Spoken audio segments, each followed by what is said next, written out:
Welcome back to the Deep Dive. So today we're diving into one of the most, well, puzzling books in the Christian Bible, the book of Revelation. It's mysterious. It's the one you'll hear most often, is that Revelation was written pretty late, maybe around AD 96, during the reign of Emperor Domitian. And here on the Deep Dive, we're going to examine a really compelling case that calls that widely accepted, dating into some serious questions. Almost like a historical detective story, really. Right. That's exactly right. Our mission today is to explore a significant body of textual evidence and historical context, too, that points to a much, much earlier date of composition. We're talking about situating Revelation firmly within, the tumultuous events of the Jewish-Roman War, the devastating destruction of Jerusalem in AD 70, and even touching on the Bar Kokhba revolt, or as the Romans called it, the Judeo expeditio. And look, our goal isn't to undermine faith at all, not in the slightest. It's really to help you achieve a more nuanced, sort of contextually grounded understanding of this incredibly powerful book. Exactly. And that's where our core metaphor for this deep dive comes in, seeing both the forest and the trees. A proper interpretation of Revelation, we think, requires both that broad perspective, the dramatic sweep, the forest, and careful attention to the specific historical details, those individual trees. This approach can genuinely reshape how we understand not just early Christian history, but also their eschatology, their understanding of end times. So yeah, let's peel back these layers. Okay, so starting point. When we talk about Revelation, most people, like I said, think late 1st century, AD 96, Domitian's reign. That's the established wisdom, right? It is, yeah. Yeah. But let's look at the first piece of textual evidence that immediately starts to, push back on that. Revelation chapter 11, verses 1 and 2. They contain incredibly detailed descriptions of the Second Temple, its measurements even. The author seems, intimately familiar with the physical structure itself. Which presents a pretty major problem, doesn't it? Because Herod's temple was famously destroyed in AD 70. Precisely. Yeah, exactly. If the book was truly written more than 2 decades after its destruction, such detailed, almost architectural descriptions wouldn't just be difficult. They'd be, frankly, nonsensical for someone writing from first-hand knowledge or even recent memory. It strongly suggests Revelation isn't just prophesying some distant future, but is deeply rooted in the immediate traumatic reality of Jerusalem's impending destruction, offering solace and meaning as that world was collapsing, Right. not decades later. So the physical details themselves are pushing back. What about the broader prophetic themes? It strikes me that the New Testament often connects the second coming of Christ with the temple's destruction. How does that fit in? You're right to pick up on that. That connection is key. We see it clearly in places like Matthew 10, verses 22-23, and Matthew 24, verses 15-34. Jesus himself talks about the coming of the Son of Man in contexts that directly link to the destruction of Jerusalem and its temple. So if Revelation were truly written in AD 96, it would be quite odd, wouldn't it, for the Second Coming to be portrayed as an event happening at the same time as a historical incident, the temple's destruction, that had already occurred 26 years earlier. The timing just feels off. It suggests a more immediate concurrent fulfillment. Okay, so beyond the architecture and the prophetic timing, what about the sheer scale of the warnings in Revelation? That litany of catastrophic events, the seals, the trumpets, the bowls of wrath in chapters 6 through 16, it's huge. You'd almost expect this to point towards major global upheaval, maybe Rome's downfall itself.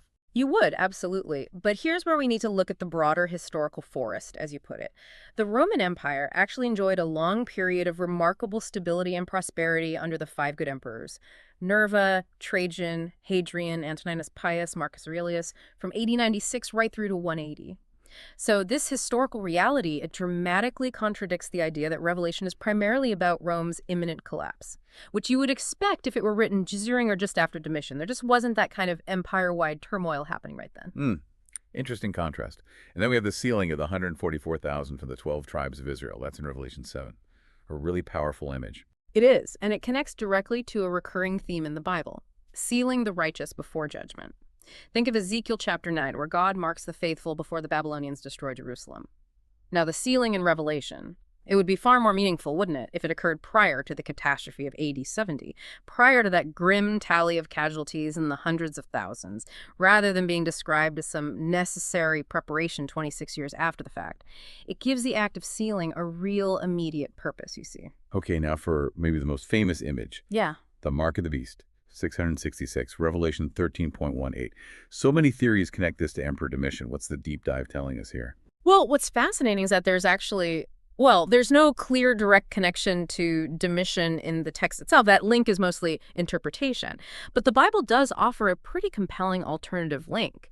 King Solomon's monetary transgressions. In 1 Kings 10 and 2 Chronicles 9, you find the specific mention of 666 talents of gold right at the peak of Solomon's kingship, just before he breaks God's laws for kings, multiplying gold, horses, chariots, foreign wives, getting into idolatry. So this biblical context strongly suggests the mark isn't about a specific Roman emperor at all.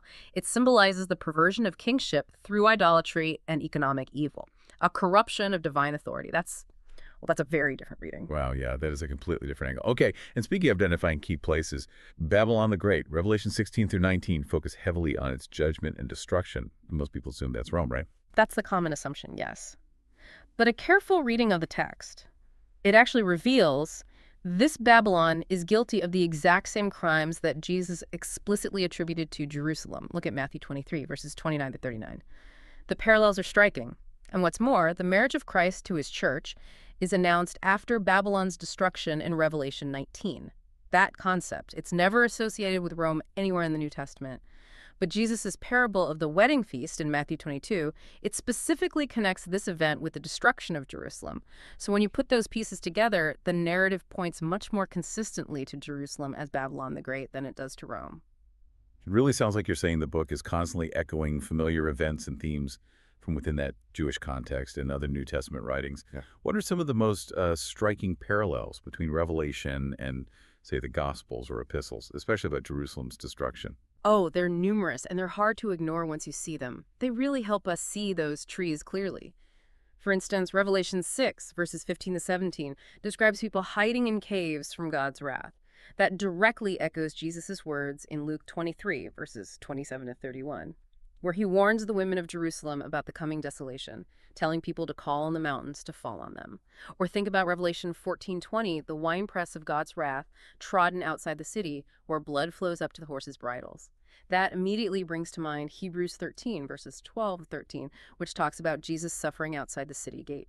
These aren't just similar phrases, They paint the same picture of a specific local catastrophe. It really strengthens the case for interpreting Revelation in light of the Jewish-Roman War and Jerusalem's fall. Okay, let's zoom in on what might seem like a smaller detail, but maybe tells us something important about internal conflict. Revelation 11, verses 9-10. It describes these, perverse policies against the zealots' enemies, denying burial, giving gifts and celebration. How does that connect? This finds a really striking parallel in events described by the historian Josephus in his Wars. He talks about how the Jewish people, particularly those zealot factions, treated their internal enemies viciously. And think about the Jewish world's response to the early Christian message, the message about the impending end of the law, the temple, the traditions, like we see in Acts 6. That provides a very plausible historical backdrop for understanding these passages in Revelation. It speaks to an intense internal Jewish conflict and the persecution of early Christians by their own people, not necessarily broad Roman oppression at that exact moment. Okay, another specific detail. Revelation mentions a terrible, ominous earthquake. Mm-hmm. Are there historical records that line up with that? Absolutely. Josephus, again in his Wars, describes exactly such an earthquake in Jerusalem during the Jewish Civil War that preceded the Roman siege. Now, what's crucial here is the contrast. There's an absence of any recorded earthquakes in Rome during Domitian's time, AD 81 to 96. And even more significantly, Revelation mentions 7,000 people were killed in this earthquake, stating this was a tenth of the city's population. Right, so simple math. Simple math tells you the total population would be around 70,000. That city could not have been Rome. Historians know Rome's first-century population was way, way above 70,000, maybe closer to 1 million at its peak. Wow. So that detail, that specific number ratio, makes it far more consistent with Jerusalem's scale. And that, again, severely undermines the traditional late dating focused on Rome. So many of these individual trees seem to be pointing us away from Rome and firmly towards Judea. What about the themes of resurrection and reward for the saints? That comes up in Revelation 11, verses 15-18. How does that theme fit in earlier dating? Well, that theme is deeply connected to the culmination of Hebrew salvation history. You see it depicted in Daniel 7 and 12 and echoed in Matthew 24. It speaks to God's ultimate judgment and vindication, specifically in the context of Israel's story. So this is definitely more relevant to the Jewish context, whether that's the AD 70 destruction or maybe the direct aftermath of the later Bar Kokhba revolt than it is to the Roman Empire during Domitian's relatively uneventful reign. The idea of such a pivotal, divinely orchestrated event happening then outside that specific Jewish context of covenantal judgment and fulfillment, it just doesn't align as well. This theological connection really strengthens the case for seeing Revelation through the lens of the Jewish-Roman War and its consequences. Okay, shifting to a truly vivid, almost grotesque image, the flow of blood. Revelation 14:20 says it rises to the height of a horse's bridle for 180 miles. Horrific. What's the significance of that geographical distance, 180 miles? The geography here is key, absolutely. 180 miles, or 1,600 stadia in the original Greek, corresponds remarkably well to the approximate length of ancient Judea, the Holy Land. So it powerfully signifies the vast bloodshed that occurred throughout the land during the AD 70 Jewish-Roman War. Think about the scale of that conflict Josephus describes, and contrast that, again, with the absence of similar instances of extreme social unrest and widespread bloodshed in Rome during Domitian's reign. It just supports the idea again and again that Revelation is primarily focused on events unfolding within Judea. It's incredible how many specific details seem to point back to that period. What about the battle in the sky? Revelation describes this significant event, a battle between Satan and Michael. You mentioned this is recorded elsewhere. Indeed. Both Josephus and the Roman historian Tacitus record strange celestial phenomena and ominous signs that were interpreted by people at the time as a great battle in the heavens, right before the fall of Jerusalem. And crucially, this timing seems to coincide directly with the discontinuation of the daily sacrifices offered on behalf of the Romans in the Second Temple in AD 66. Josephus details this in his dissertation 3.5, chapter 13. So this specific historical detail acts as another powerful marker, aligning Revelation's narrative with events surrounding the Jewish-Roman War rather than the much quieter reign of Emperor Domitian decades later. Wow. And what about the actual movements of the early Christian community? You mentioned the trek of the Jerusalem church to Pella. It's referenced in Revelation 12. Yes. Verses 6 and 14 seem to allude to this flight into the wilderness for safety. And this event is historically attested. Eusebius, the church historian, tells us it occurred probably around late 66 or early 67 CE, just before Jerusalem was fully besieged. Crucially, this event, the flight of the Jerusalem church, was centered around Jerusalem and Judea, obviously, not Rome and Italy. So this geographical focus, again, further strengthens the argument that Revelation is primarily concerned with the Zealot-Roman conflict and its direct impact on the earliest Christian community in Jerusalem, who would have personally experienced this flight and seen it as fulfillment of Jesus' warnings. Okay, what about Revelation's account of Satan being cast down? It says he has extremely limited time afterward. Less than 4 years, based on timing references in chapters 12 and 13, like the times, and half a time, or 42 months.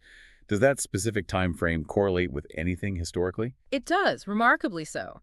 This time frame of roughly 3.5 years, or 42 months, corresponds very closely to the duration of the intense phase of the Jewish Civil War and the Roman siege. Roughly from the spring of AD 67, when Vespasian really began his campaign in Galilee, to the fall of Jerusalem in AD 70. The absence of any comparable contained civil war or intense crisis period lasting that specific duration during or immediately after Domitian's reign, while it severely weakens the credibility of the traditional post-AD 70 dating, it's another powerful piece of contextual evidence that just fits the earlier period so much better. It's quite precise. It really is stacking up. Okay, one final point before we wrap up. Let's consider the prophecy of Simeon. That's back in Luke chapter 2, verse 34. He speaks of the fall and rising of many in Israel. How does this tie into Revelation, maybe comparing it to Revelation 20? Well, there's a striking parallel here if you think about the events surrounding the 1st and 2nd century destructions of Jerusalem. Jewish nationalism, embodied in the Zealot movement and the state, certainly fell with the AD 70 catastrophe. And then, remarkably, it revived, leading to the Bar Kokhba revolt less than 70 years later, a rising again, though ultimately crushed. Revelation's narrative, especially in chapter 20, with the binding of Satan for a time, then his release for a final battle before the ultimate judgment, resonates powerfully with this Jewish historical cycle of fall and attempted rising. Now contrast that with the Roman Empire. It didn't experience a similar fall in that period. It persisted for another, 1,357 years after Domitian's assassination? A long time. A very long time. So this connection, this theme of falling and rising within a relatively short historical window, further supports the idea that Revelation is addressing the specific Jewish context and its national destiny rather than a Roman one. So as we bring our deep dive to a close here, when you really pull back and look at the forest that all these different trees, these pieces of evidence have created, the cumulative weight of the historical evidence, the theological themes, the specific textual details, the context, it really builds a powerful case. A case for the book of Revelation having been written much, much earlier than traditionally thought. Most likely, it seems, it was penned in the years leading up to, or perhaps during, the Jewish-Roman War and the devastating destruction of Jerusalem in AD 70. It really does reframe the entire book. And for you, our listener, the significance of considering this shift in understanding is, well, it's profound, isn't it? By recognizing this potential earlier dating, you can gain, we think, a far more accurate understanding of the book's original message. And its pastoral relevance, too.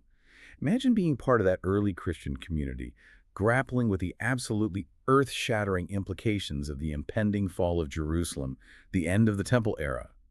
Revelation wouldn't have been some vague prophecy about a far-off future empire. It would have been a direct, incredibly powerful message speaking right into their immediate, lived, traumatic reality. Exactly. And perhaps a final thought to leave you with as we consider these insights. What other texts, maybe, or other historical assumptions that we hold might benefit from this same approach? Looking closely at both the grand sweep of the forest and the intricate details of the trees to truly try and grasp their original powerful meaning, something to ponder.